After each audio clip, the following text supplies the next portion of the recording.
नमस्कार दोस्तों, एजुकेशन 790 से मैं सुरेश यादव। दोस्तों देखिए, जो हमारे परीक्षा में आता है बौद्ध धर्म से बहुत ही इम्पोर्टेंट टॉपिक है।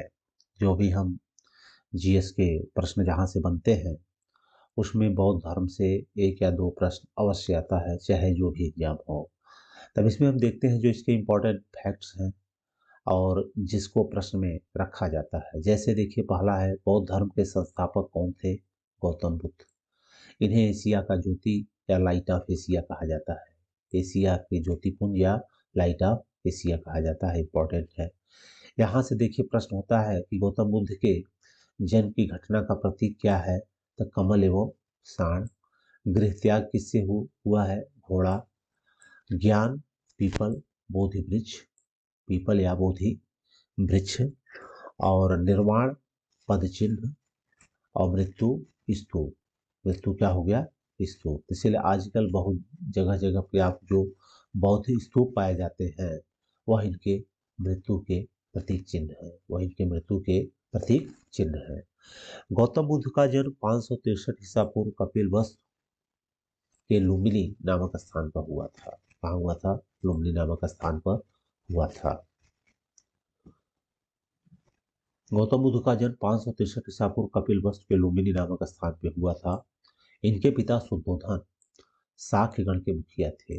शाक्यगण के मुखिया थे। अब इनकी माता माया देवी की मृत्यु इनके जन्म के 7वें दिन ही हो गई थी।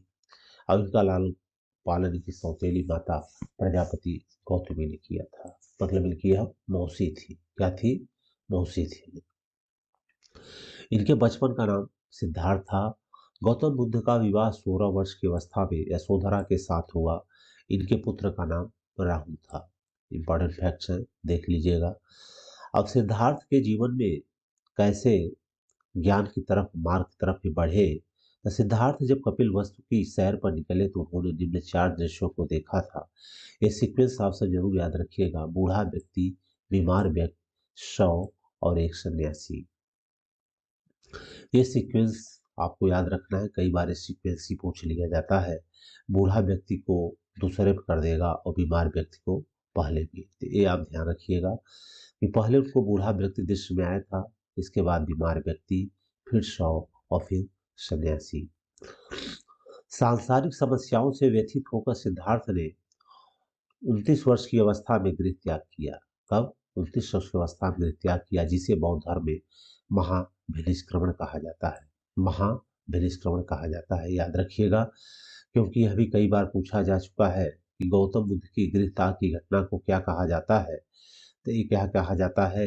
महाभिनिष्क्रमण। गृह त्याग करने के बाद सिद्धार्थ ने वैशाली के आलार कलाम आलार कलाम से सांख्य दर्शन की शिक्षा ग्रहण की। आलार कलाम सिद्धार्थ के प्रथम गुरु हुए। कई बार पूछा जा चुका प्रश्न है कि सिद्धार्थ के प्रथम गुरु कौन थे? तय हो जाएगा आलार कलाम, याद रखिएगा। आलार कलाम के बाद सिद्धार्थ ने राजगीर में रुद्रक रामपुत्र से शिक्षा ग्रहण की। तो दूसरे नंबर के गुरु कौन हो जाएंगे? रुद्रक रामपुत्र। उरुबेला में सिद्धार्थ को कौंडिन्य वप्पा, भादिया, महानामा एवं अस्साकी नामक 5 साधक मिले। तो कई बार ही 3 अलग दे देगा और एक इसमें से दे देगा और यह पूछेगा कि कौन इनका जो है साधक था, या तो 3 इनको देंगे और एक अन्य दे देंगे। तो इसलिए आप ये ध्यान रखिएगा, सिद्धार्थ को कौंडिन्य वप्पा, भादिया, महानामा एवं अस्सागी नामक 5 साधक मिले। बिना अन्न जल ग्रहण किए 6 वर्ष की कठिन तपस्या के बाद 35 वर्ष की आयु में बैसाख की पूर्णिमा की रात निरंजना फल्गु नदी के किनारे पीपल वृक्ष के नीचे सिद्धार्थ को ज्ञान प्राप्त हुआ। किस वृक्ष के नीचे? पीपल वृक्ष के नीचे सिद्धार्थ को ज्ञान प्राप्त हुआ। ज्ञान प्राप्ति के बाद सिद्धार्थ बुद्ध के नाम से जाने गए। वह स्थान बोध गया कहलाया। वह स्थान क्या कहलाया? बोध गया, जो आज के समय कहाँ पे है? बिहार में। बुद्ध ने अपना प्रथम उपदेश सारनाथ में दिया, जिसे बौद्ध ग्रंथों में धर्म चक्र प्रवर्तन कहा जाता है। ते भी याद रखिएगा, इंपॉर्टेंट है कि बुद्ध ने जो अपना पहला उपदेश दिया था वह कहाँ दिया था? तो सारनाथ। कई बार इस जगह भी दे देगा ऋषि पतनम। ऋषि पतनम। और इनके इस उपदेश को बौद्ध ग्रंथ में क्या कहा गया है? यह है धर्म चक्र प्रवर्तन। बुद्ध ने अपने उपदेश को जन साधारण की भाषा किसमें दिया? पाली में। बुद्ध ने अपने उपदेश कौशल वैशाली, कौशाम्बी और राज्यों में दिए। बुद्ध ने अपने सर्वाधिक उपदेश कौशल देश की राजधानी श्रावस्ती में दिए। कहाँ दिए? श्रावस्ती में दिए। अब देखिए आगे देखेंगे इनके प्रमुख अनुयायी शासक थे बिम्बिसार, प्रसेनजीत और उदयन। बिम्बिसार, प्रसेनजीत व उदयन। बुद्ध की मृत्यु 80 वर्ष की अवस्था में 483 ईसा पूर्व में कुशीनारा, देवरिया, उत्तर प्रदेश में शुंग द्वारा अर्पित भोजन करने के बाद हो गई, जिसे बौद्ध में महापरिनिर्वाण कहा जाता है। क्या कहा जाता है? महापरिनिर्वाण। याद रखिएगा कि इन्होंने चुन द्वारा अर्पित भोजन करने के बाद इनकी मृत्यु हो गई थी। मल्लों ने अत्यंत सम्मानपूर्वक बुद्ध का अंत्येष्टि संस्कार किया। एक अनुश्रुति के अनुसार मृत्यु के बाद बुद्ध के शरीर के अवशेषों को 8 भागों में बांटकर उन 8 स्तूपों का निर्माण कराया गया। बुद्ध के जन्म एवं मृत्यु की तिथि को चीनी परंपरा में कैंटोन अभिलेख के आधार पर निश्चित किया गया है। इसके आधार पे? कैंटोन अभिलेख के आधार पे। बौद्ध धर्म के बारे में हमें विशद ज्ञान त्रिपिटक, इसमें त्रिपिटक में, जिसमें विनय पिटक, सूत्र पिटक और अभिधम्म पिटक से प्राप्त होता है। तीनों पिटक की भाषा क्या है? पाली है। बौद्ध धर्म मूलतः अनिश्वरवादी है। इसमें आत्मा की परिकल्पना नहीं की गई है। आत्मा की परिकल्पना नहीं की गई है। बौद्ध धर्म में पुनर्जन्म की मान्यता है। किसकी मान्यता है? पुनर्जन्म की। तृष्णा को क्षीण हो जाने की अवस्था को ही बुद्ध ने निर्वाण कहा है। तृष्णा को क्षीण हो जाने की अवस्था को ही बुद्ध ने क्या कहा है? निर्वाण। तृष्णा मतलब जबकि आपके मन में जो लालच, ईर्ष्या, द्वेष आदि की जो भाव है, यह जब समाप्त हो जाएगी तभी आपको क्या प्राप्त होगा? निर्वाण। देखिए बहुत प्रमुख कोटेशन है इनका कि विश्व दुखों से भरा हुआ है। विश्व दुखों से भरा हुआ है। The world is full of सारो। The world is full of सारो का सिद्धांत बुद्ध ने उपनिषद से लिया। इससे लिया हुआ है? उपनिषद से लिया है। तो आपको ध्यान रखना है कि विश्व दुखों से भरा है, यह सिद्धांत बुद्ध ने कहाँ से लिया था? यह उपनिषद से लिया था। बुद्ध के अनुयायी 2 भागों में विभाजित थे, भिक्षुक और उपासक। भिक्षुक बौद्ध धर्म के प्रचार के लिए जिन्होंने संन्यास ग्रहण किया उन्हें भिक्षुक कहा गया। क्या कहा गया? भिक्षुक कहा गया। और उपासक गृहस्थ जीवन व्यतीत करते हुए बौद्ध धर्म अपनाने वालों को उपासक कहा गया। ये डिफिनीशन समझ लीजिएगा कि जिन्होंने संन्यास ग्रहण कर लिया वह भिक्षुक था, और जो गृहस्थ जीवन में रहते हुए बौद्ध धर्म को अपनाया उसे क्या कहा गया? उपासक कहा गया। बौद्ध संघ में सम्मिलित होने के लिए न्यूनतम आयु सीमा 15 वर्ष थी। बौद्ध संघ में प्रविष्ट होने की उपसंपदा कहा जाता है। क्या कहा जाता है? उपसंपदा। बौद्ध धर्म के 3 रत्न हैं, बुद्ध, धम्म एवं संघ। क्या 3 रत्न हैं? बुद्ध, धम्म और संघ। अब देखिए काफी इंपॉर्टेंट है बौद्ध सभाएं। सभा, समय, स्थान, अध्यक्ष और शासन काल। प्रथम बौद्ध संगीति 483 ईसा पूर्व, राजगृह, महाकश्यप, अजातशत्रु। कई बार प्रश्न बनेगा कि प्रथम बौद्ध संगीति कहाँ हुई थी? 483 ईसा पूर्व, राजगृह, महाकश्यप, अजातशत्रु के शासन काल में हुई थी। याद रखिएगा समय, राजगृह, महाकश्यप और अजातशत्रु। द्वितीय संगीति 383 100 वर्ष बाद ईसा पूर्व, वैशाली, सभाकामी, कालाशोक। मतलब अध्यक्ष कौन थे? सभाकामी और शासनकाल कालाशोक। तृतीय बौद्ध संगीति 255 ईसा पूर्व, पाटलिपुत्र, मोगली पुत्र और अशोक। चतुर्थ बौद्ध संगीति ईसा की प्रथम शताब्दी, कुंडलवन, वसुमित्र और कनिष्क के शासनकाल में हुआ था। रावय पाकू, इसका कोड रखिएगा, रावय पाकू, राजगृह, वैशाली, पाटलिपुत्र, कुंडलवन। और इसमें देखिए 483, फिर 100 साल बाद 383, फिर आपके ऑलमोस्ट कितने हो जाएंगे 150 का आसपास 255, और इसके बाद यह ईस्वी के प्रथम शताब्दी में। और इसके बाद अकायक करके याद रख लेना, अजातशत्रु, कालाशोक, अशोक और कनिष्क, अध्यक्ष में महाकश्यप, सभाकामी, मोगलीपुत्र और वसुमित्र। चतुर्थ बौद्ध संगीति के बाद बौद्ध धर्म दो भागों में बट गया, हीनान और महायान। इसमें बटा है हीनान महायान। बौद्ध धर्म के महायान संप्रदाय का आदर्श बोधिसत्व है। इंपॉर्टेंट याद रखिएगा कि बोधिसत्व बौद्ध धर्म के किस शाखा का आदर्श शब्द है, यह हो जाएगा महायान का। बोधिसत्व दूसरे के कल्याण को प्राथमिकता देते हुए अपने निर्वाण में विलंब करते हैं। हीनयान का आदर्श अरहत पद को प्राप्त करना है। जो व्यक्ति अपनी साधना से निर्वाण की प्राप्ति करते हैं उन्हें ही अरहत कहा जाता है, उन्हें ही अरहत कहा जाता है।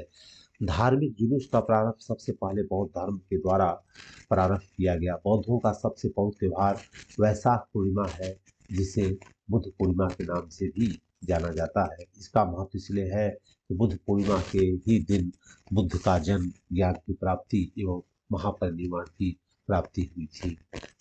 इस दिन बुद्ध पूर्णिमा के दिन ही बुद्ध का जन्म, ज्ञान और ज्ञान की प्राप्ति, बुद्ध ज्ञान की प्राप्ति और महापरिनिर्वाण तीनों कब हुआ था? पूर्णिमा के दिन ही हुआ था। बुद्ध ने सांसारिक दुखों के संबंध में 4 आर्य सत्यों का उपदेश दिया। पहला दुख, दूसरा दुख समुदाय, दुख निरोध और दुख निरोधगामिनी प्रतिपदा। बुद्ध ने सांसारिक दुखों के संबंध में 4 आर्य सत्यों का उपदेश दिया। ये है दुख, दुख समुदाय, दुख निरोध और दुख निरोधगामिनी प्रतिपदा। इन सांसारिक दुखों से मुक्ति हेतु बुद्ध ने अष्टांगिक मार्ग की बात कही है। ये साधन सम्यक दृष्टि, सम्यक संकल्प, सम्यक वाणी, सम्यक कर्मान, आजीव, व्यायाम, स्मृति और समाधि। स्मृति और आगे देखिए, बुद्ध के अनुसार अष्टांगिक मार्गों के पालन करने के उपरांत मनुष्य की भौतिक तृष्णा नष्ट हो जाती है। भौतिक तृष्णा मतलब होता है सांसारिक लालच या माया मोह। भौतिक तृष्णा नष्ट हो जाती है और उसे निर्वाण प्राप्त होता है। निर्वाण मतलब उसको मोक्ष प्राप्त होता है। निर्वाण बौद्ध धर्म का परम लक्ष्य है, जिसका अर्थ है दीपक का बुझ जाना, अर्थात जीवन मरण चक्र से मुक्त हो जाना, अर्थात जो अपने यहाँ कहा जाता है मोक्ष। बुद्ध ने निर्वाण प्राप्ति को सरल बनाने के लिए निम्न 10 सीलों पर बल दिया। अहिंसा, सत्य, अस्तेय, अपरिग्रह, मतलब इसका मतलब हुआ अस्तेय तो चोरी न करना, अपने किसी प्रकार संपत्ति रखना, मद्य सेवन न करना, असमय भोजन न करना, सुखप्रद बिस्तर पर नहीं सोना, धन संचय न करना, स्त्रियों से दूर रहना और नित्य गान आदि से दूर रहना। यह इन्होंने मोक्ष प्राप्ति के 10 सील पर बल दिया था। गृहस्थों के लिए केवल प्रथम 5 सील तथा भिक्षुओं के लिए 10 सील मानना अनिवार्य था। अब एक प्रश्न ध्यान देना, गृहस्थों के लिए केवल प्रथम 5, केवल प्रथम 5 और भिक्षुओं के लिए 10 सील मानना अनिवार्य। क्योंकि भिक्षु जो थे वह सन्यासी होते थे। कौन होते थे? सन्यासी होते थे। बुद्ध ने मध्यम मार्ग, मध्यमा प्रकृति का उपदेश दिया। अनिश्वरवाद के संबंध में बौद्ध धर्म एवं जैन धर्म में समानता है। इसमें अनिश्वरवाद, कई बार यह पूछा जा सकता है कि किसके संबंध में बौद्ध धर्म और जैन धर्म में समानता है, यह हो जाएगा अनिश्वरवाद। इसके में अनिश्वरवाद। जातक कथाएं प्रदर्शित करती हैं कि बोधिसत्व का अवतार मनुष्य रूप में भी हो सकता है तथा पशुओं के रूप में भी। याद रखिएगा कि यह दोनों है, मनुष्य रूप में भी और पशु रूप में भी।